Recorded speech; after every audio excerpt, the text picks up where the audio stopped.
Juan José Bahilo. Juan José es secretario de Agricultura, Ganadería y Pesca de la Nación. Gracias por acompañarnos. No, gracias a ustedes por invitarme. Bueno, nos Muchas vamos a meter un poco en tu historia, pero antes, esta es la presentación. Juan José Bahilo, secretario de Agricultura, Ganadería y Pesca de la Nación. Egresado del Colegio Pío II en Gualeguaychú, Entre Ríos, Bahilo se desempeña en el Ministerio de Producción, Turismo y Desarrollo Económico de la provincia de Entre Ríos desde 2019. En 2017 y hasta 2019, Juan José fue elegido como diputado nacional por el Frente Justicialista Somos de Entre Ríos. Además, fue diputado provincial ejerciendo como presidente del bloque entre 2015 y 2017. Se desempeñó en la Honorable Cámara de Diputados de la provincia de Entre Ríos entre 2003 y 2007. Y aparte de esos que son los papiros más tradicionales, hay una historia familiar, ¿no? De madre y padre que se cruza entre helados y tambos. Sí, un segundo, yo le agregaría ahí que fui intendente de Gualeguaychú, Bien. 2007-2015. Sí, nosotros somos 5 hermanos, venimos de una empresa familiar, digamos, económicamente hablando. Mi padre fue un iniciador de una cadena de heladerías, ya hace 56 años, bueno, obviamente papá ya falleció. Esa cadena de heladerías está muy desarrollada en la provincia de Entre Ríos, hoy ya va por la tercera generación, a cargo de la misma está un sobrino. Y también por la parte de mi madre teníamos explotaciones agropecuarias, se fueron reconvirtiendo, ahí es donde yo más trabajé, más allá de trabajar también 10 años en la parte industrial. La parte agropecuaria donde más trabajé y hace ya, salvo el periodo que fui intendente, porque entendí que tenía que dedicarle todo mi tiempo a la intendencia, lo demás fue part-time, pero empecé con el tambo en el año 93 y todavía lo conservamos. El tambo en aquel momento era familiar, hoy ya en un acuerdo con mis hermanos el tambo ya es propiedad mía y es la actividad. Me gusta mucho la función pública. Me siento muy cómodo, trabajo lo que me gusta, pero cuando me preguntan de profesión, productor tambero. Sí. Hablando un poco de eso, vamos a arrancar por el final de la gestión anterior, que tiene que ver con el principio de la suya, y arranco con agenda que había recibido el ministro Domínguez. Por ejemplo, el tema de la ley de semillas. Domínguez había dicho que quería proteger la propiedad intelectual. ¿Cuál es su punto de vista? Coincido conceptualmente con esa definición de proteger la propiedad intelectual. De hecho, cuando fui diputado 2017-2019, diputado nacional, trabajamos este tema de manera transversal con los distintos bloques, emitimos un dictamen de comisión que después no llegó al recinto, consensuado con distintos bloques y con las entidades que representan al sector, tanto al sector de semilleros como a los productores. Después, por cuestiones de acuerdos políticos, que no vienen al caso, porque hacían a la coyuntura de ese momento, que era fines de 2018, no pudimos tener los acuerdos parlamentarios para llevar ese dictamen al recinto, pero lo trabajé mucho desde el bloque que yo integraba, que era el bloque que se conocía como el bloque de los gobernadores, y tengo la misma postura que Julián, hay que proteger la propiedad intelectual. Hay que garantizarle un marco de previsibilidad a los semilleros argentinos que tienen un desarrollo tecnológico y una innovación importante y tenemos que encontrar la herramienta más adecuada en este sentido, garantizando el uso propio para un escalón de volumen de producción que tiene que ver la agricultura familiar y quizás algún escalón más para algún productor pequeño, pero indudablemente ya cuando subimos mínimamente la escala tenemos que proteger la propiedad intelectual de todo el desarrollo que tienen nuestros semilleros, que por otro lado son muy eficientes y la verdad que han logrado variedades de distintas semillas que se adaptan a distintas circunstancias y a los distintos desafíos que plantea los distintos suelos que tenemos y las variedades que a veces nos presenta el clima, ¿no? O sea, es un proyecto que se busca reflotar. Sí, inclusive yo estaré en el Congreso charlando por otros temas, pero seguramente este tema se incluirá y ahí charlaremos con los legisladores. Me parece que lo mejor que podemos tener es una ley, ¿no? Y que un marco normativo por ley. Si no se puede avanzar en los acuerdos y los consensos en una ley, evaluaremos alguna otra herramienta, que puede ser una resolución, un decreto, eso lo definirán los asesores jurídicos, pero tenemos que avanzar en este sentido. Yo creo que no podemos seguir con una ley que, si no recuerdo mal, ya tienen como 40 años, ¿no? Hay otra cuestión que tiene que ver con esa agenda de comienzo de gestión, que es el plan ganadero, ¿no? Esta idea de créditos blandos para los productores. Sí. ¿La idea es mantenerlo? Mantenerlo y profundizarlo, creo que en esta etapa fue una muy buena idea de quien lo inició, de idea embrionaria, por decir, fue Luis Basterra. Me acuerdo que con él lo empezamos a charlar, después Julián lo implementó. Creo que lo que hay que ahora son las distintas etapas que tiene un programa de esta característica. Tiene que tener mayor territorialidad, es decir, mayor llegada a los productores. Por ahí es algo que está por ahora en un nivel de ventanilla de banco, pero me parece que tenemos que subir un escalón más en este sentido y ver de qué manera, y esto puede ser en conjunto con los sectores que representan, con las entidades que representan a los productores, un trabajo de concientización, sin que esto sea supletorio de la responsabilidad nuestra, pero aprovechar la llegada que ellos tienen con los productores a través de las filiales, de las sociedades rurales, para el conocimiento, la concientización y acercar esta herramienta a los productores para que esta herramienta sea más apropiada. Hace pocos días, y esto para contarle un poco también a quienes nos están mirando, se produjo esa primera reunión con la mesa de enlace. Primero se habló de las Heras, después terminó en Escobar. Dicen los que saben que Sujarchuk, su par en conocimiento, fue quien cerró el lugar ahí en FADEAC, donde estaba esta federación de cargas, y finalmente se produjo esta primera reunión. Arranquemos por el por qué secreto, por qué era que querían mantener esa confidencialidad. Lo importante fue la reunión. Las particularidades. Más que la forma. Yo creo que coincido, de alguna manera también, yo creo que esa fue definición de Sergio Massa, pero también algunos de los representantes de las entidades del agro habían manifestado, digamos, sus reservas acerca de la primera reunión, que la querían tener. Lo habían dicho sin fotos, yo no lo quiero repetir textual, digamos, ni pienso interpelar a nadie, porque en algún punto hasta coincido. Era más de acercamiento. Era más de acercamiento.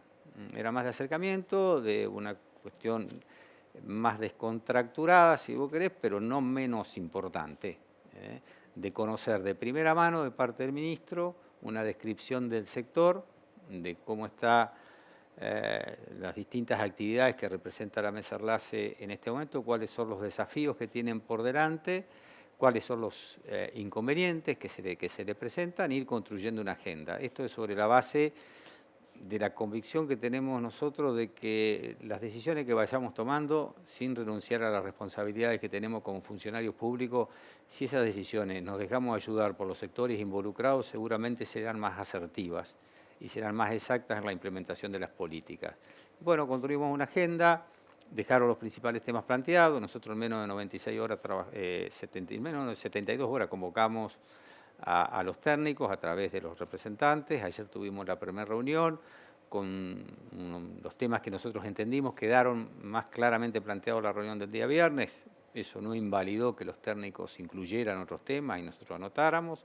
Algunos temas tendrán resolución más rápida, otros nos llevarán más tiempo, en otros habrá desacuerdos, pero bueno, estará nuestra inteligencia, nuestra capacidad de diálogo en la construcción de confianza, que depende más de nosotros. La mayor responsabilidad en la construcción de confianza con los sectores la tenemos los funcionarios públicos. Seguir manteniendo viva esta agenda, independientemente de que haya temas que no podamos resolver momentáneamente. ¿Cuál es de esa agenda el tema más prioritario para la mesa enlace y cuál para ustedes? Para nosotros todos los temas son importantes. Algunos son de mayor envergadura productiva o económica y otros tienen menor significancia económica, pero son importantes porque siempre hay un productor atrás de ese tema.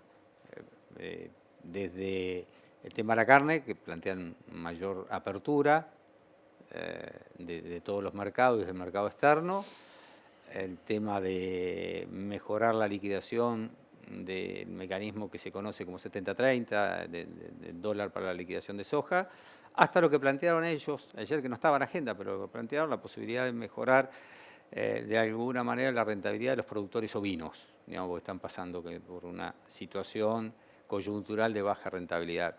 Para nosotros todos los temas son importantes. No desconozco, no soy ingenuo, de los que más caja de resonancia tienen son los primeros que enumeré, ¿no? ¿Puede haber una baja de retenciones en el corto plazo? No creo, no significa que no lo discutamos y que no lo analicemos. Yo creo que es un tema que hay que tener.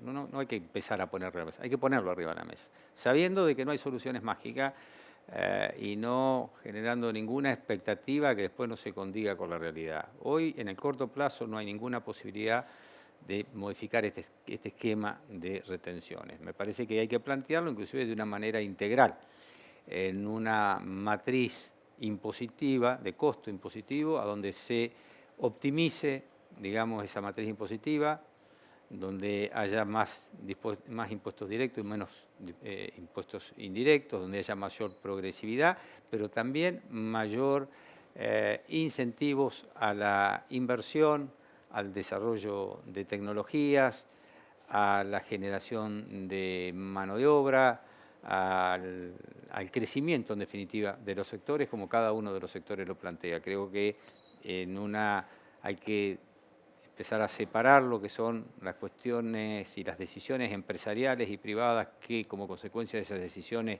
nuestra economía crece, de aquellas otras cuestiones, digamos, que tienen que ver con los patrimonios individuales, que son resultados después, por otro lado. Creo que la matriz impositiva tiene que estar fuertemente enfocada en que hay que repensarla y fuertemente enfocada en que haya incentivos para producir. ¿Eso significa alguna baja de impuestos? Yo creo que hay que pensarla entera. La matriz total. La matriz total. No me gustaría detenerme si el IVA tiene que estar el IVA es un impuesto indirecto, digamos, pero si hay que hacer algún tipo de tocar alguna cuestión técnica que devolución de saldos de IVA, bueno, todas esas cuestiones que a veces a las inversiones las complican porque quedan saldos técnicos favorables de IVA muy altos e inmovilizan fondos que volcándolos a las inversiones y a los sectores productivos pueden rendir más. Te describí, dije que no me quiero meter en cuestiones técnicas y me metí en cuestiones técnicas. Pero, bueno, pero conceptualmente hablaba recién de otra... No quiero, digamos, yo lo hago de manera descriptiva. Ajá. Yo creo que tenemos que poner todo arriba de la mesa, analizar todo y generar, y esto tiene que ser, me parece a mí, no le voy a decir yo a los legisladores lo que tienen que ser, pero me parece que lo ideal sería que lo genere el Congreso para que esto sea realmente una política de Estado, ¿no? Con la flexibilidad que tienen que tener los ejecutivos cuando toman decisiones, pero que haya una matriz que en un altísimo porcentaje le dé previsibilidad a los sectores productivos. Hablaba recién del tema de la carne, ¿no? Varios productores de carne, cuando sabían que lo íbamos a entrevistar, acercaron preguntas, sí. Y una tenía que ver con esto de mayor apertura de las exportaciones, que fue lo que hablaron también en privado con la mesa. Conceptualmente se habló, cuando se cerraron las exportaciones, de un concepto que para los productores era errado, que era el de cuidar la mesa de los argentinos. Se decía que cerrando las exportaciones, supuestamente los precios iban a bajar. ¿Cómo se ubica en esa matriz? Digo, ¿usted cree que las exportaciones, una mayor apertura puede perjudicar los precios o que son cuestiones paralelas? Creo que no hay que ser dogmáticos en esto. Como primera definición, todo lo que podamos exportar lo vamos a exportar. Estamos hoy con niveles de exportación que vamos a estar muy cerca, y no sé si no vamos a superar el año 2020, que fue récord. Si no vamos a hacer récord en exportaciones de carne, vamos a estar ahí muy cerca del año récord. Por lo cual, decir que las exportaciones están cerradas o que no se desarrollan en todo su potencial es una mirada un poco parcial, ¿no? ¿Que se puede mejorar? Sí, se puede mejorar. No obstante, estamos en un número muy bueno. Muy bueno. Creo que este esquema que contempla que 7 cortes queden en el mercado interno sin exportar es un esquema que nos ha permitido ir creciendo en volumen de exportación en otros cortes, en otros destinos, en nuestra cuota Hilton, en otros mercados como es el mercado chileno, Colombia, Unión Europea, Israel. En el mercado de China, sacando de cualquier tipo de cupo la vaca DIE, que anteriormente, que es la vaca que más demanda, no es que más demanda, China demanda de todo, pero que es la vaca que Sí, menor... como el foco, y que Sí, nosotros menos consumimos. Exactamente. No, es más difícil para nosotros en el mercado interno y China demanda esa vaca no tiene restricciones, se puede exportar todo el volumen que se quiera. En lo otro vamos logrando un volumen de equilibrio. Ahora no lo queremos plantear sobre la base del mercado interno versus el externo. Creo que hay que salir de esa falsa dicotomía, administrar estas tensiones temporales y de esto se sale creciendo más. Hablando de eso, las economías regionales son, digo, hoy tuvimos varios referentes Sí. de empresas, de proyectos que le empujan desde Tandil hasta el sur de la Argentina, yendo al Sí. norte. Digo, ¿hay algún tipo de plan o de proyecto de competitividad o de mejora para economías regionales propiamente dicho? Ahí tenemos un subsecretario de Economías Regionales y de Bioeconomía, que es Luis Contigiani, que es un profesional que conoce en profundidad la materia. Estuve charlando algunas cuestiones con él. La idea es tomar para nosotros las economías regionales son tan importantes como las otras actividades, como todas las actividades del campo, como te decía anteriormente.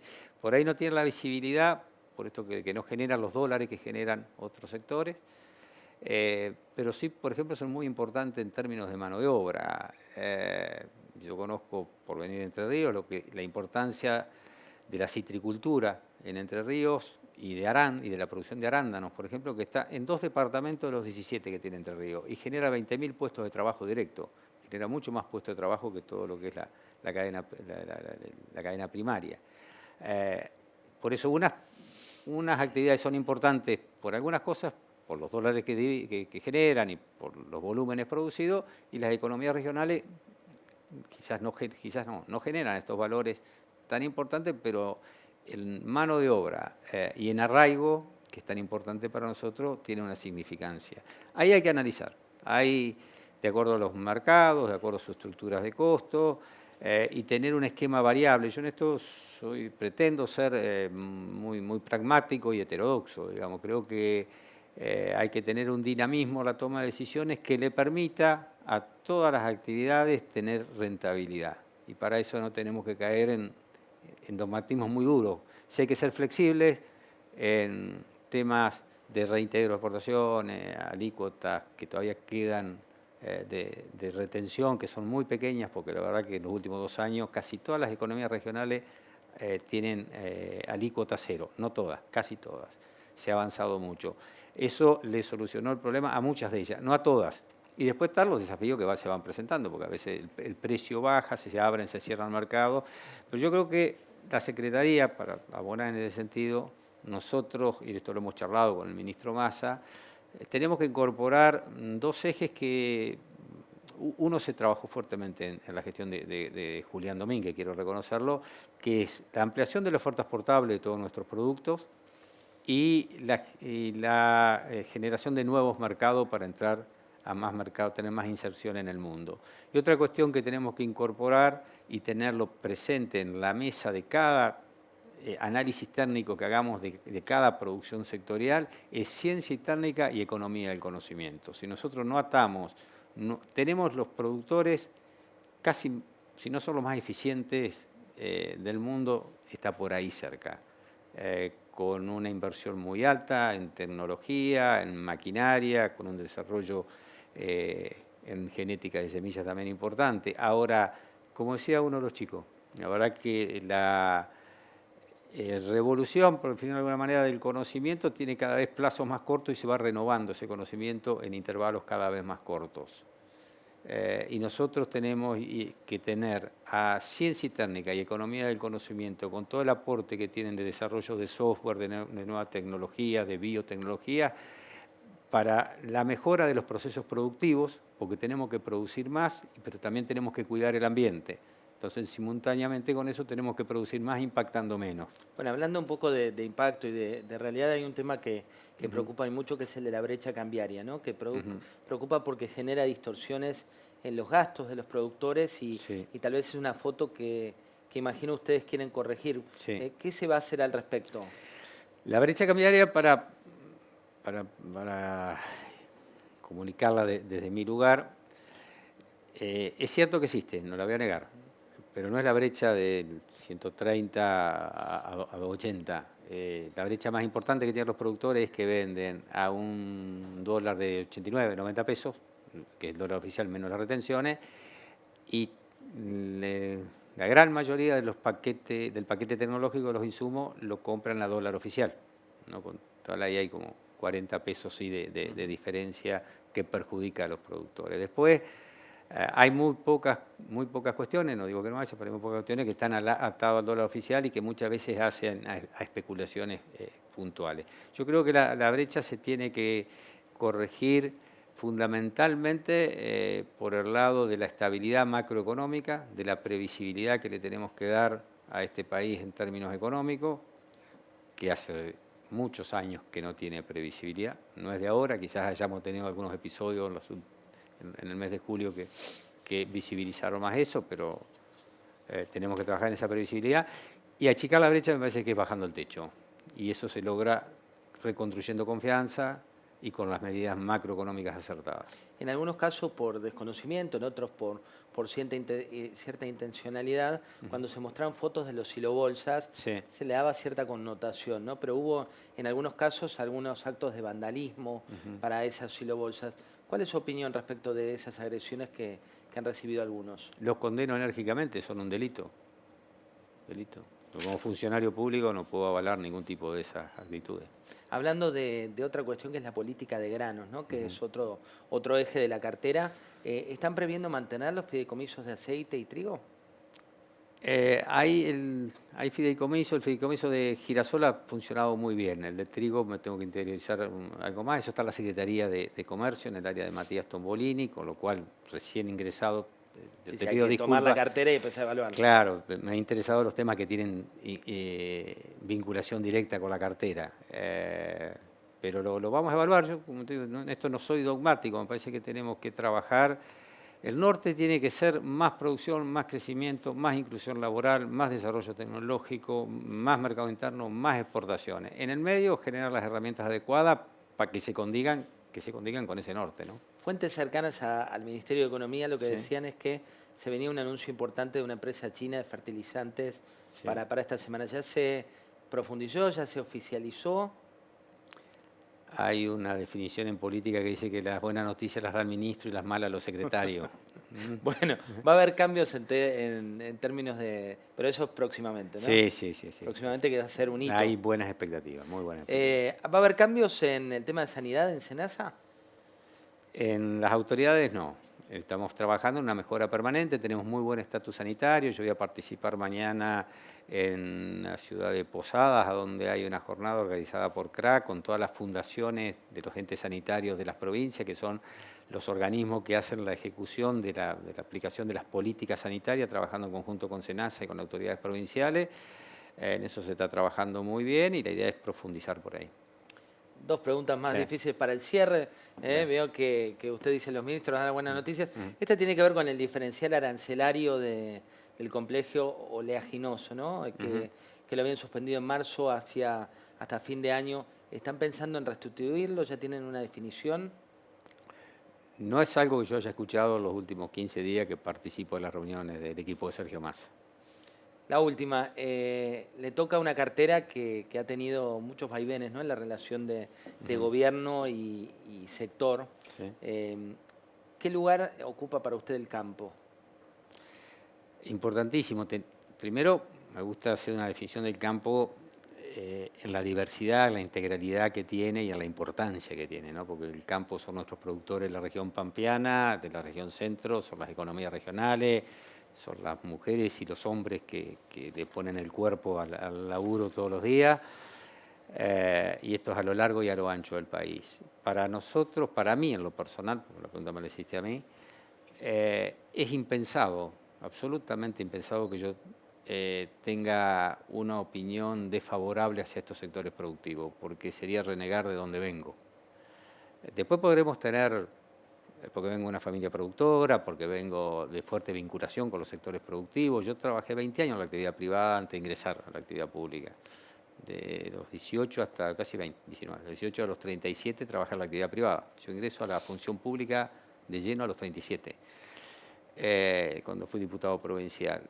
Así que conozco muy bien, lo valoro muchísimo, y ojalá este entendimiento y conocimiento que yo tengo de esto, más el acompañamiento del ministro y del presidente, logre llevar adelante las políticas que creemos correctas para que todos los sectores productivos del campo puedan expresar el mayor potencial productivo, porque la capacidad la tienen por cuestiones objetivas, porque tenemos la mayor cuenca fotosintética del planeta, porque tenemos la tecnología adecuada y porque además nuestros productores son verdaderos empresarios que no solo tienen en su mirada una cuestión de rentabilidad que es lógica, necesaria e imprescindible. Atrás de cada productor, por lo general, hay un proyecto de vida que involucra a toda la familia y eso es muy valorable para nosotros y debe ser tenido en cuenta. Juan José, gracias por haber venido. No, gracias a usted. Era Juan José Bailo, nuestro cierre de este Negocios del Campo. Gracias a ustedes por haber estado del otro lado, a través de lanación.com, a través de todas nuestras plataformas, así en Facebook, en YouTube y también a través de la pantalla de La Nación Más.